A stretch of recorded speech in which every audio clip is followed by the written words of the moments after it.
Next up, we have Mary Johnson, Principal Scientist with Procter & Gamble Fabric and Air Care. Mary is a biologist working with healthcare professionals, trade associations, and journalists to communicate the science behind the safety and benefits of P&G's fabric care products. She is able to make wash testing interesting, informative, and even entertaining, I promise. Her talk today is about factors to consider during wash fidelity testing of wearable e-textiles and other functional fabrics. Great, thank you for that introduction, Meg. Let's see if I can get my screen to share. Can you guys see my screen? Yes, we can. Can you go to full screen mode? Darn it. Which one do I do? Oh, yes. Haha. Can you see We're that? also hearing you a little bit faintly. Here we go. Let's see. Your microphone could be. See if I can increase my microphone. Okay. Is that any better? That is better. Yeah. Oh, okay. Terrific. Very good. And then let's see.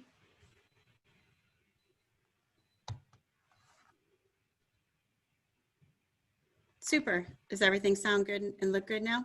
We're ready to roll. Ah, super. Well, great. Well, thank you for that introduction, Meg. And Procter & Gamble, if you may or may not know this, is the world's leading fabric care company. And because of that, we are very passionate about cleaning and caring for clothes. And we're very interested in the future. And in this case, the future obviously is e-textiles. And because of that, we are also members of AFOA as well. And I personally am very excited to be part of this conference. And what we will cover today are factors to consider during wash fidelity testing. And so we will go over all of these parameters. Soiling, you may not want to go over that section, but I think that one is very memorable. Meg remembers me as the sweat lady. So I can tell you some of those images will be seared into your brain and you will not forget those easily.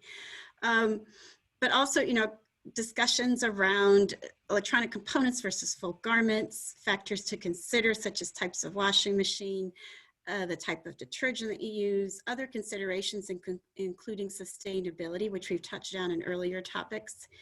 And then finally, how do you put all of that together and actually provide fabric care instructions for your wearable e-textiles? So to achieve their full potential, wearable e-textiles have to become a part of everyday wear. And if, you know, I've seen the market projections by 2025, the market will just take off. And I think we all recognize to be able to do that, it needs to become integrated into the consumer's wardrobe and become part of everyday wear. And with that comes some ramifications. And so here's part of one of my gross out slides that is quite memorable. So if you think of why we pretty much shower once or more times a day, it's to remove all these things, all these soils, body soils that our bodies produce, from our head to our face. And then of course, my favorite, below the belt, which is why we change underwear every day. We change our socks every day because many of these soils, much of the content of these soils is transferred to our clothes when we wear them. And here, this is why Meg calls me this sweat lady, because as we're just sitting around, not exercising, not straining ourselves physically, we produce, in the course of one day, the average adult produces 1 liter of sweat. Along with the sweat comes 10 grams of salt. And I can tell you, if we're talking about a combat troop personnel, they are sweating up to 4 liters of sweat, as they are very active, they have heavy weights to carry, and so on. Additionally, we think of sebum as kind of that greasy soil that is on our faces, particularly when we're teenagers. But the reality is that our bodies produce sebum over the course of our entire bodies, over the course of our entire lifetime. In fact, an average adult will produce about 40 grams of sebum per day, and it is quite sticky, and it's about the order of about 4 pats of butter. And just like butter, particularly margarine, it is a semi-solid at room temperatures, which is really important to consider when you can think about washing in cold water and so on. And then finally, one of my favorites is 2 billion skin cells. In fact, so here's another great fact for you to absorb, is when they did particulate analysis in New York City subways, I think back in 2013, they found of the inhaled particles, I think somewhere in the order of 15%. I'll have to check those numbers again, but it's pretty significant, is dead skin. And so as people in the subway are shedding their dead skin, as we do, most of the dust in our house is actually dead skin. That's why it looks kind of whitish. And those areas where we spend the most time actually appear to be dustier because they are.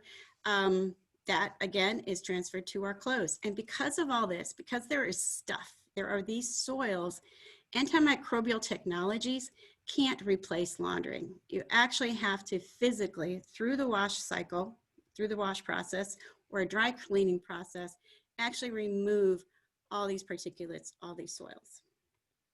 So a shirt worn for 3 days.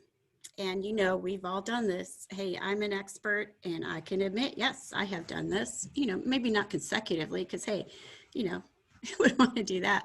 But, you know, you do rewear some clothes and that's actually quite okay if you, unless you're like sweating excessively or so on. But even though that shirt may look clean, if we use the right indicators, as you can see on the right, they actually are quite dirty. So all of those body soils that our bodies produce really are transferred to our clothes. If these are not removed over time, particularly these fatty acids and amines and so on, these organic materials, they will break down through oxidation or microbial degradation over time, and they will cause discoloration. So yellowing that you see very often in white colored clothes, and they will also cause odors. Very potent molecules like isovaleric acid, which is basically either the smell of Parmesan cheese on a good day or the smell of sweaty feet on a bad day, which again are very potent, very malodorous. As we think about wash fidelity testing, and Chuck, I can't wait to see, and my apologies because I was multitasking earlier. I have to admit, I have some urgent things to work on. You had talked about some wash fidelity testing of your materials, so I can't wait to hear about that in more detail. But very often in some conversations that we've had with the FOA, you can see on the left, these are some of the light technology strips that a FOA had developed earlier were being sent to us for testing here at Procter & Gamble. But testing of the wash fidelity of the components isn't enough. It's a great first step. But ultimately, you really have to test the whole garment to determine the washability and develop the best care instructions. Because again, to be successful, to be wearable, these electronic components need to be integrated into complete garments.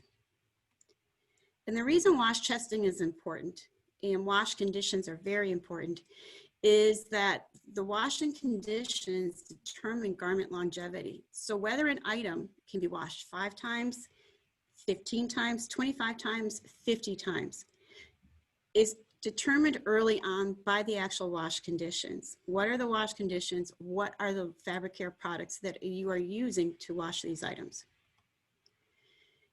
Interestingly enough, when you consider all the different parameters that go into, say, wash testing or even doing laundry at home, we do research with tens of thousands of consumers. We have consumers bring their dirty laundry to our labs where we analyze them.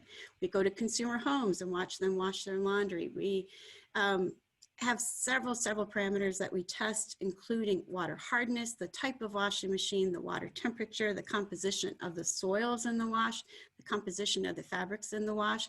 And all of those parameters become very important to in consideration, particularly among studies. So if you look at the type of washing machines, back about 10 years ago, washing machines were traditional top loaders for the most part in most homes in the United States and in Canada. They're characterized by using much more water, up to 15 gallons of water per wash.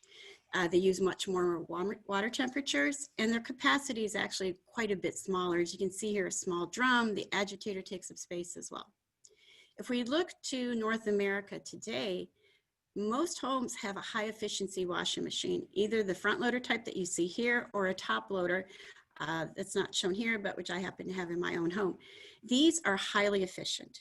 They're highly efficient with water. They may only use about 5 gallons of water per wash load. They use cooler water temperatures, and that's because heating the wash water, it requires energy. And so the cooler the wash temperature is, the better energy rating that a washing machine has. And the capacity can be enormous. Some of the biggest washing machines can actually wash 36 bath towels at a time. The type of laundry detergent that's used is also very important from an outcome point of view. As we talked about body soils, I had mentioned that any soils left behind will be subject to oxidation and microbial degradation. That will then lead to stains, discoloration, odors, dinginess. Very often your whites, you think, oh, maybe I haven't been sorting well enough. But for the most part, when whites are dingy, that is a result of body soils being left behind. Remember we talked about the sebum, our body's producing it across all of our skin types, or I mean across all of our body skin. It's very sticky. Any sebum left behind during a wash will attract dirt in the wash water, and that will lead to dinginess, yellowing, and so on, and of course dullness if we have a colored fabric. So it does make a difference whether you use a bargain detergent or whether you use a high quality detergent like Tide Pods, particularly over time. The type of laundry detergent and the cleaning actives that are in the laundry detergent are also very important. So this is a great video from ENZYMES, who are a manufacturer of enzymes, particularly for use in laundry detergents. And you can see here the benefits of a detergent without enzymes versus a detergent with enzymes. In this particular case, a Medley Core proprietary mix of enzymes for ENZYMES. Let's see if this will actually play. Oh, yes. Okay. And so what you can see here is we're actually zooming in through the yarn. So thanks, Lauren, for introducing the yarn and into the individual fibers. And you can see the difference if you have enzymes in a laundry detergent versus not having enzymes in a laundry detergent. Enzymes in laundry detergent have a very similar function to those in our bodies. So for example, in our digestive system, they break down food soils and other types of soils into much smaller components that can be removed by surfactants in a laundry detergent, or in the case of our bodies, can be absorbed by our bodies for nutrition. Okay, and here's just, a static shot of really the remarkable difference. This is multiple washes, obviously, with body soils and other types of soils. And you can see that over time, the residues that you see on the left really are contributing to odors, dinginess, and dullness, and staining, of course.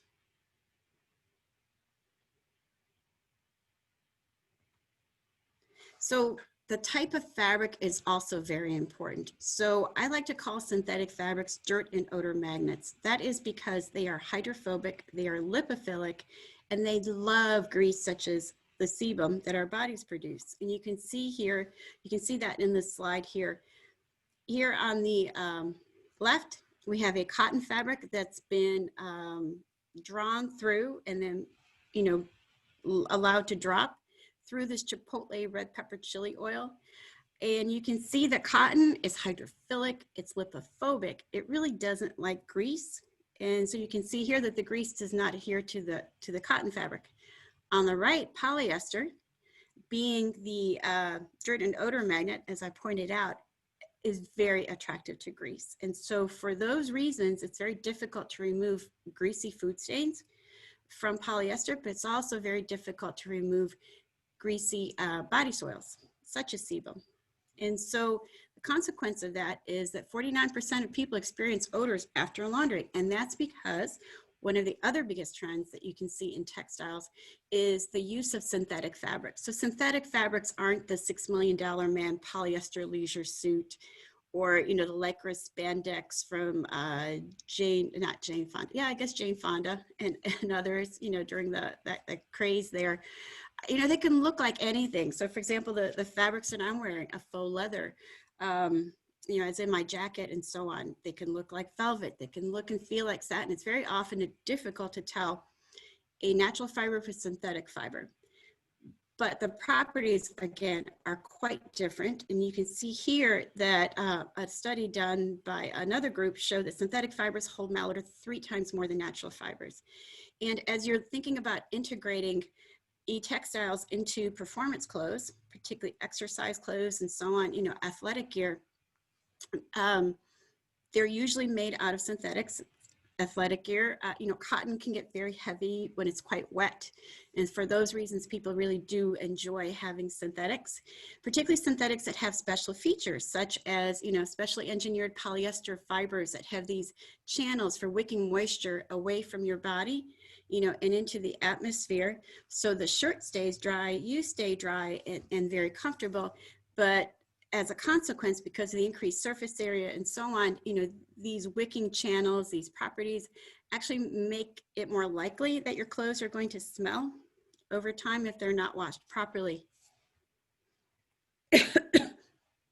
Another important feature to consider is water hardness. And so, Chuck, I think, had mentioned that they have colleagues that they work with in Europe. In Europe, hard water is common, and the use of powder detergents is also very common. So what you can see here on the left, elastane is also known as lycra and spandex. It's a very stretchy fiber, certainly found in, tights, running gear, any items that you want to be form-fitting, but you also want to have that freedom of movement. They're great in jeans.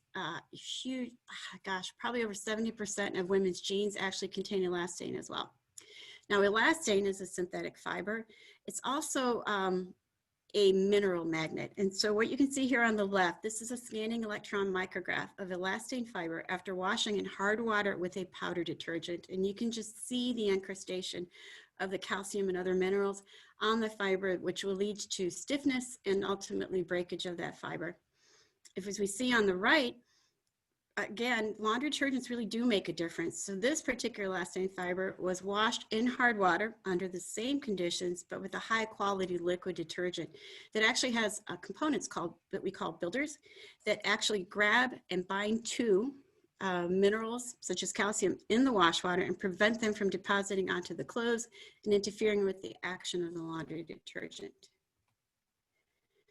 We had talked about sustainability as well, and there were some earlier questions during the kind of our downtime around sustainability. And consumers, of course, do desire sustainable laundry solutions. And I think as folks are designing e-textiles, it's important to take those considerations into the design of the e-textile. And so ability to be able to wash a textile, wash in cold water and machine wash, and have them last for a long time, obviously is very important from a sustainability point of view.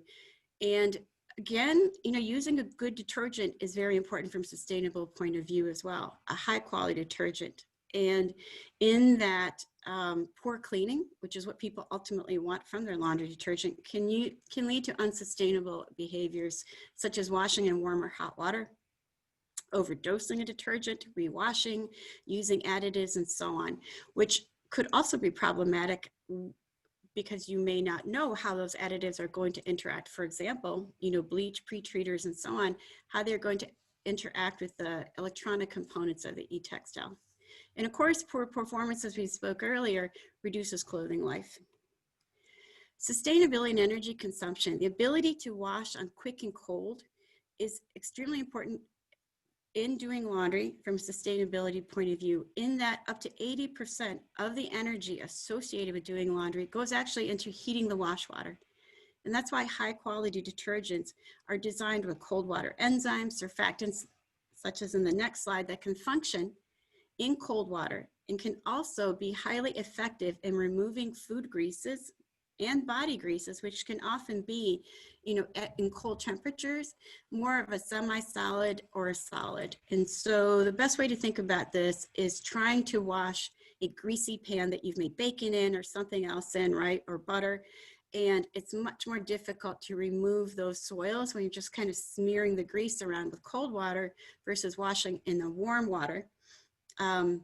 where it becomes more liquid, more solidified. And so the premise is here in that because we want to wash in cold water, how do we have the right mix of surfactants and the right types of surfactants that you can provide a really good cleaning of food and body greases, even in cold water.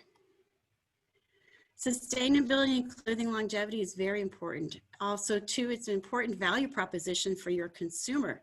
So people are more likely to purchase something they know they can wash and wear, wash 25 times versus 5 times or so on.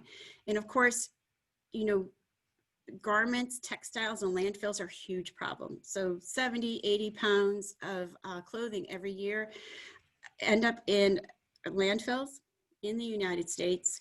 And people do recognize, 52% of people recognize that that is a problem. 45% of people feel that, laundry detergents and other fabric care products do have a role to play. And actually they do. So what you can see here in the lower left and in the lower right, these are actually hair samples. And fabric fibers are very similar to hair fibers. And so you can see here on the lower left, unconditioned hair, the cuticle becomes damaged, it becomes raised. And you can see in the actual cotton fiber on the left as well, this is an unconditioned fabric that's been washed about 20 times with just a low quality detergent. And you can see the peeling of that cotton fiber. You can see the damage that's occurring there versus on the right-hand side, this cotton fabric was washed about 20 times with a good quality detergent and a fabric conditioner. And a fabric conditioner downy in this case. And you can see here, the same is true of conditioned hair. It's much smoother, it's much more stable, much more intact. And from an electronic, e-textiles point of view, it's important to know if e-textiles, as they did in this study, can actually, fabric conditioners, as they do in this study, combined with a high quality detergent, actually increase the longevity of that garment, of that e-textile. It's really important for you to understand how the use of a fabric conditioner, in this case Lenore, which is the same as Downy, but it's sold in Europe, and Ariel is the same as Tide Pods, but sold in Europe as well. How those will interact with your electronic components. Also too, adhesives and glues. I forgot to mention when we talked about minerals and we showed that elastane fiber, what we also know is certain detergents such as powder detergents will actually dissolve adhesives, will dissolve potentially damaged polyurethane. So again, as you're thinking about, the construction of the actual garment, the full garment that you have, or even how that electronic component is integrated in with the fabric, one really needs to understand how those are all going to affect each other. And so what you can see here is a study. It's very, very profound, where we used 2 different regimens. The first regimen was with Ariel Pods, with Lenore fabric conditioner, on the quick wash cycle on a cold water setting, versus using just, a very value type of a detergent in hot water under European conditions on a normal cycle. And you can see here, as we washed the exact same polo shirt, we kept pulling it out after 10 washes, after 20 washes, 30, 40, onto 50. And you can see in the bottom right-hand corner, with the right conditions, you can have a clothing item that after 50 washes is still wearable, looks relatively new, versus one on the right where it really isn't very wearable at all. And one can consider, if this were a school uniform, your kid wouldn't exactly be, adhering to the rules of having to wear navy. So we're going to speed it up a little bit. Microfibers are also very important. I think we all know that people are very concerned, and you can see here a good chunk of people are concerned about microfibers in our water systems. We actually, my colleague Neil Lant, partnered with a number of universities in Newcastle, England, to conduct some studies using real-world wash conditions to see what types of conditions generate the most microfibers and what are laundry conditions that can decrease the amount of microfibers. And so the first one is really counterintuitive, and it's something that I'm sure that most of you have thought for your, e-textile garments, full garments, that you would just say, hey, wash on the delicate cycle, say in cold water. Well, from this research, the findings show that the amount of water that you use. So for example, a delicate cycle uses much more water than say a normal cycle in high efficiency washing machine.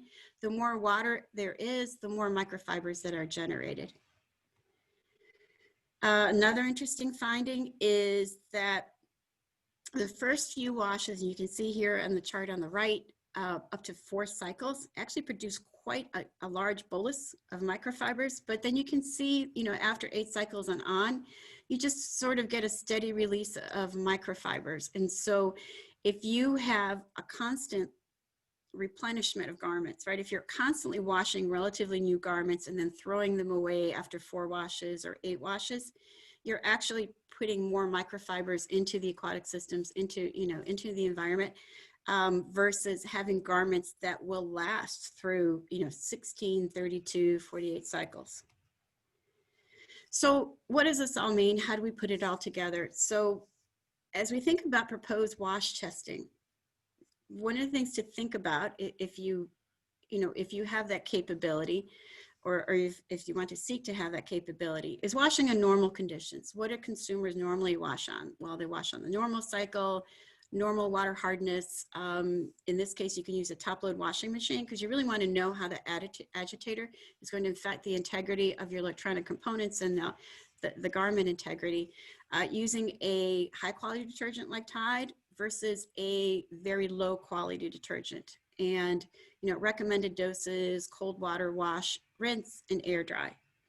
Stress conditions, because consumers don't always follow instructions, it might be good to warn consumers, hey, if you wash in hot water, right? If you have hard water, if you're using a poor quality detergent, your garment, your e-textile that's so valuable to you just will not last as long as if you use other conditions. And then of course the sustainable conditions, referring back to the study that we did, can you do multiple wash cycle testing using average water hardness in a high efficiency washing machine, using good quality detergents and fabric conditioners, on the quick cycle, in a cold water wash, rinse, followed by an air dry? That is a more sustainable laundry process and could also lead to increased longevity for your garment. Finally, of course, you're also interested in the electronic component part of it. And so doing fidelity testing as well as you're doing these, doing a functional check after 1, 3, 5, 10, and up to 50 wash cycle testing to make sure that the electronic components still work.